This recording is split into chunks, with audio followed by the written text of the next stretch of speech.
So like I said, we're gonna come out and take a look at all the infrastructure that we saw on that piece of paper. This is my wellhead. It's covered right now because I haven't de-winterized yet. I cover it so it doesn't freeze in case we get anything super cold. There's a little box in there that has the power, and it runs down to a sump pump that pumps into some pipes that will pump over to my pressure tank, and my pressure tank is over this way. Before we run over there, I just got to point something out I just saw real quick. I have not done very well on maintaining these roses, but I have a really fantastic one right here. So I'll probably cut that and give it to my wife later on.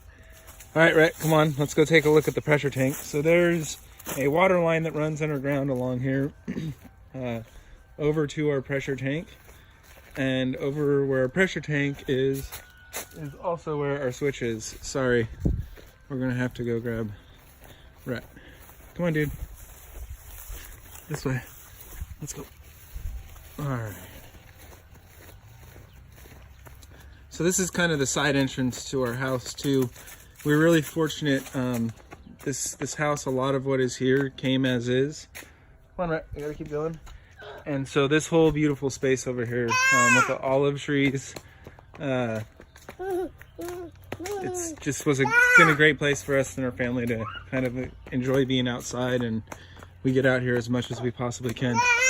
Yeah, I know, Rhett. You can play now. Okay.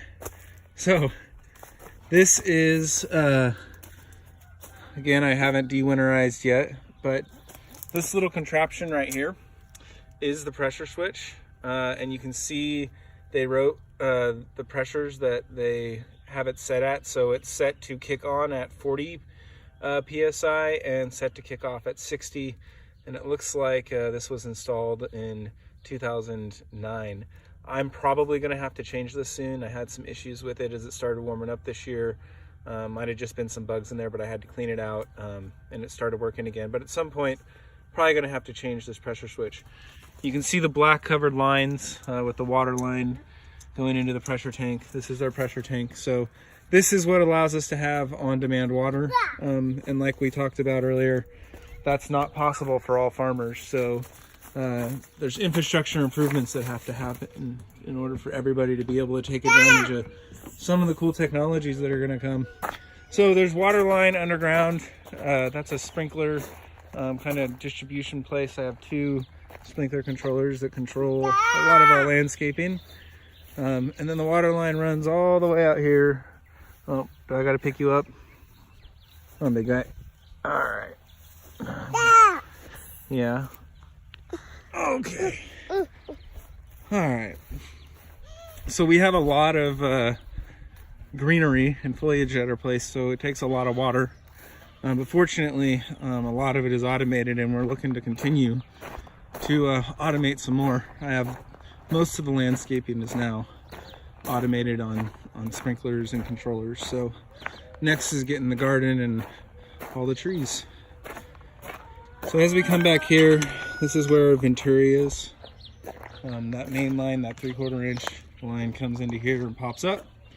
And this is where I had those 4 valves that you can see in that diagram that allow me to fertigate, which means I can suck fertilizer. I'll put and we'll show a video of it when we do it, but I can suck water out of, or fertilizer out of a reservoir, and the Venturi will pull it into the irrigation system and go down and eventually out to all of the trees and into the garden.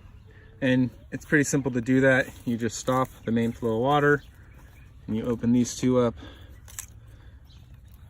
and then that flow of water comes to the Venturi and that sucks the fertilizer up, and there we go.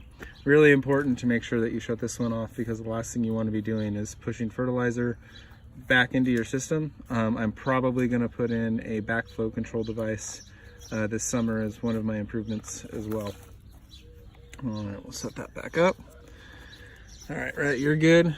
So that comes out, and this is kind of the first place. You can see the black tubing that then goes to a micro sprinkler and then a citrus tree.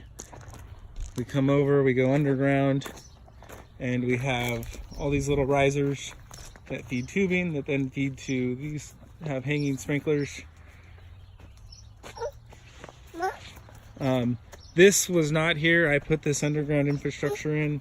When I moved in, there was an above ground infrastructure, and I went ahead and put it all underground. It makes it easier to mow and kind of do some of the work. Then we come into the garden, so that main line, you can kind of see, follow it as you follow those risers. Then it comes and it pops up behind the citrus trees. You can see it pop up back there. And there's another one.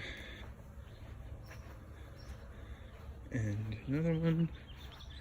And then we come around and we have the surface drip tape in the garden. And right now I just have a little orbit timer that allows me to set how long I want it to run. Usually I run it for 30 to 60 minutes. Right now the garden's looking pretty good. The tomatoes are doing really well, but that's a little bit of an automation device.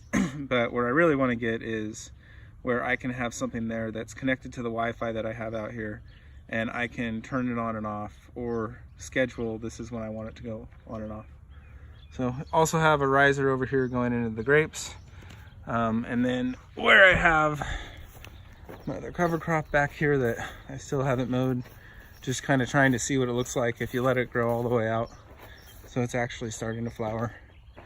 But I'll have either tubing, or I'll take the time and put the underground in, and we'll have more drip tape, surface drip tape over here. And there's just another shot. When you look at the micro sprinklers, that's kind of what they all look like. Home Depot and Lowe's specials. Anyways, so that's a summary of our garden irrigation system here at the Royer Manor. Hope everybody has a fantastic weekend and a really fantastic Easter.